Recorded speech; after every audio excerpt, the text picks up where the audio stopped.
Ideas. लेकिन उसके पहले देख लेते हैं कि ग्लोबल संकेत कैसे देखे जा रहे हैं। तो सिंगापुर निफ्टी अगर आप देखेंगे सुबह सुबह हल्की मजबूती है, या करीब 40-50 पॉइंट के आसपास की तेज़ी के साथ सिंगापुर निफ्टी फिलहाल ट्रेड कर रहा है।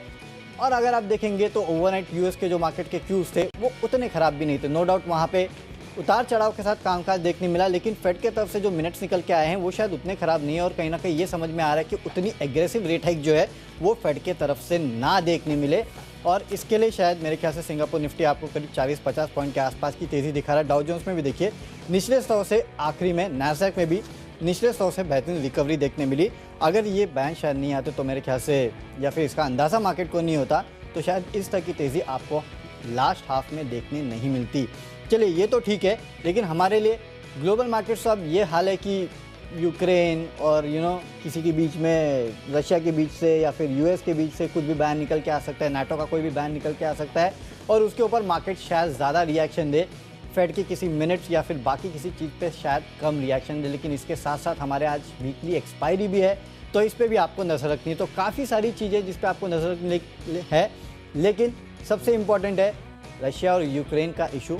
लेट्स सी, जो भी बयान आते हैं उसके ऊपर आपको ट्रेड करना पड़ेगा। ये मार्केट के लिए है, लेकिन स्टॉक स्पेसिफिक एक्शन कहाँ होने वाला है वो हम आपको ज़रूर बताएंगे।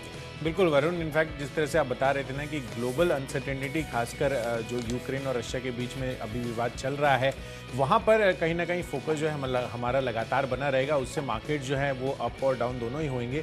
पर डेफिनेटली कल जो फेड की मिनट्स आई ना, उससे बहुत ज़्यादा गिरावट जो है वो नहीं होती हुई दिखी, क्योंकि कुछ नेगेटिव नहीं निकल कर आया जो एक्सपेक्टेड थी मार्केट एनालिस्ट की तरफ से। तो अब डेफिनेटली ये देखना होगा कि किस तरह से बाजार जो है आज ट्रेड करते हुए नजर आएंगे। बट बहुत ही मिले जुले संकेत जो है आज हमको ग्लोबल बाजारों से भी देखने को मिल रहे हैं। तो इस बीच जो रणनीति है मेरी तरफ से तो सारी की सारी खरीदारी की है लार्जली। आपने किस हिसाब से बनाई है अपनी? देखिए मेरी भी सारी की सारी खरीदारी के कॉल से, कोई बिकवाली का कॉल तो है नहीं, क्योंकि मुझे लगता है कि आज हो सकता है कि थोड़ी बहुत शॉर्ट कवरिंग का सहारा भी आपको मिले, क्योंकि वीकली एक्सपायरी है। तो शुरुआत करें? यस। तो चलिए मैं शुरुआत करता हूँ कैश के काउंटर के साथ। और कैश का जो काउंटर मैंने चुना है वो है सदर्न पेट्रो स्पिक।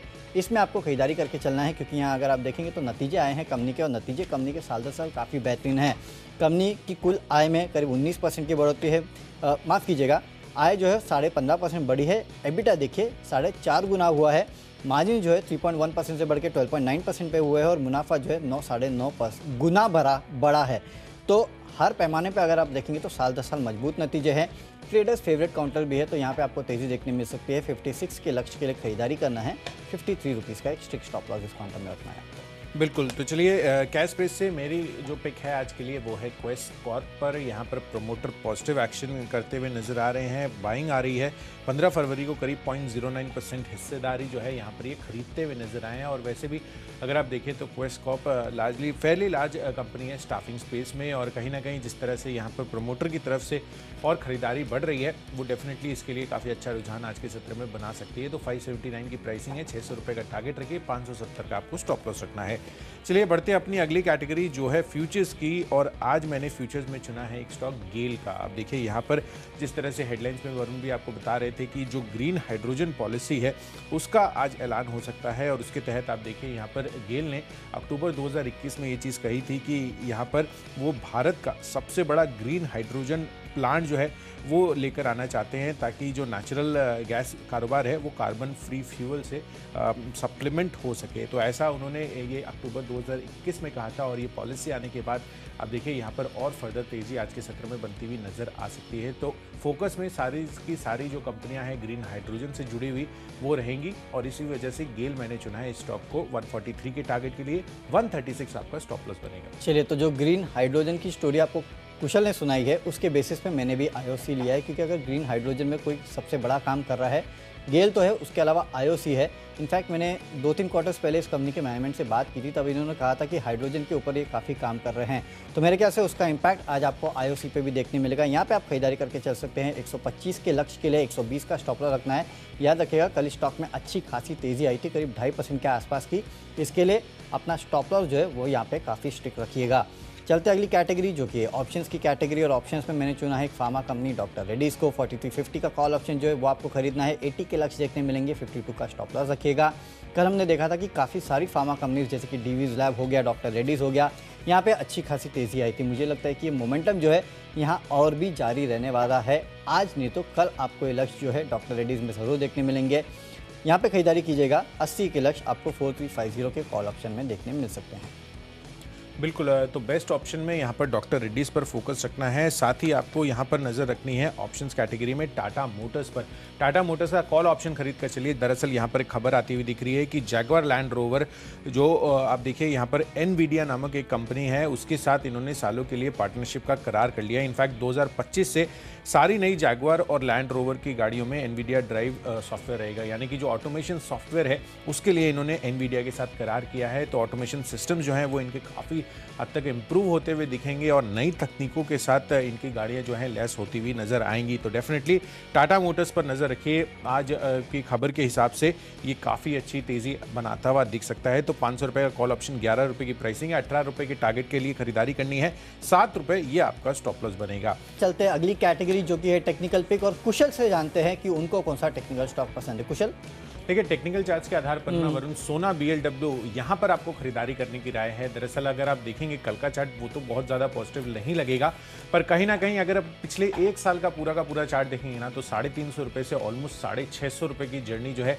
ये ऑलरेडी ट्रैवल कर चुका है। और मुझे लग रहा है कि यहाँ पर जिस तरह से अब टेस्ला के लिए खबर आती हुई दिख रही है, भारत सरकार ये चाहती है कि $50 करोड़ के जो ऑटो पार्ट्स है वो ये सोर्स करती हुई दिखे भारत में। तो डेफिनेटली यहाँ पर जो इंडिजिनस प्रोडक्शन ऑटो पार्ट्स का हो रहा है, खासकर ईवी स्पेस में, उसमें कहीं ना कहीं सोना BLW प्रिसिजन की काफ़ी अच्छी पकड़ है। और यहाँ पर इनका ईवी पोर्टफोलियो या ईवी से जो शेयर्स है वो भी लगातार बढ़ता हुआ जा रहा है। तो उस वजह से ये स्टॉक आज के लिए फोकस में रहेगा। सोना BLW प्रिसिजन 670 के टारगेट के लिए 642 आपका स्टॉप लॉस रहेगा। ओके, मेरा टेक्निकल पिक है IRCTC। पिछले कुछ दिनों से अगर आप देखेंगे तो इस काउंटर में अच्छी खासी तेज़ी देखने मिली है।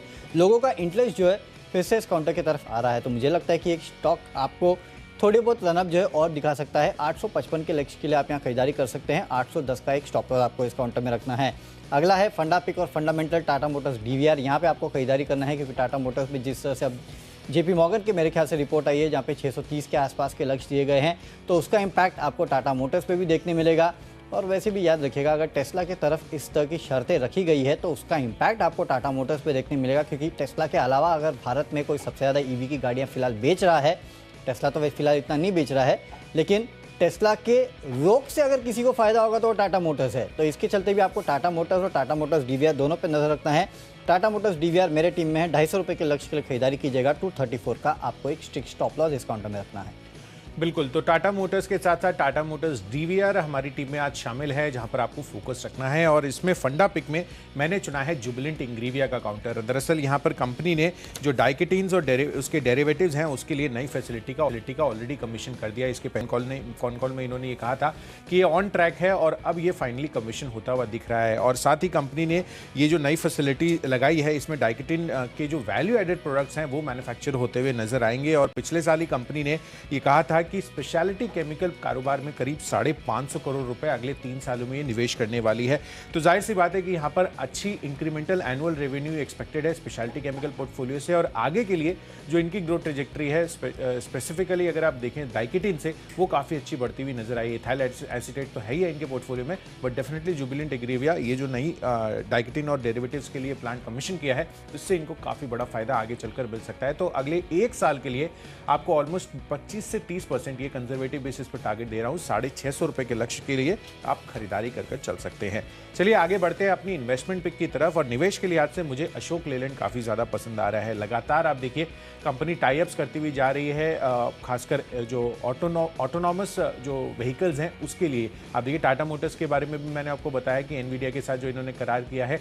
अशोक लेलैंड ने सिंक्रॉन नामक एक कंपनी है उसके साथ इन्होंने करार कर लिया है प्रिडिक्टिव मेंटेनेंस के लिए। तो यानी कि यहाँ पर मेन चीज़ जो फोकस में आ रही है वो ये है कि अगर आप कोई भी इनका कमर्शियल व्हीकल्स लेते हैं तो आगे चलकर यहाँ पर ये हो सकता है कि फेलियर के पहले ही यहाँ पर आपको जो प्रिडिक्टिव एनालिटिक्स है वो कर आपको इसका रिएक्शन जो है ऑलरेडी देखने को मिल सकता है और इसके अकॉर्डिंगली आप एक्शन ले सकते हैं। तो अगर कोई भी फेलियर होता है उसके पहले ही यहाँ पर ये प्रिडिक्टिव एनालिटिक्स यूज़ करते हुए नजर आएंगे। इनके व्हीकल्स में ये ऑलरेडी लेस रहेगा। तो डेफिनेटली अब सारी की सारी ऑटो कंपनियां आप देखिए ऑटोमेशन या फिर प्रिडिक्टिव एनालिटिक्स, मशीन लर्निंग की तरफ बढ़ती हुई जा रही हैं और इंटीग्रेशन हो रहा है। तो डेफिनेटली अशोक लेलैंड इस वजह से बड़े फोकस में रहेगा और 165 रुपए के टारगेट कंजर्वेटिव बेसिस पर यहाँ पर भी देखने को मिल सकते हैं और निवेश की जो अवधि होगी वो 1 साल की यहाँ पर भी रहेगी।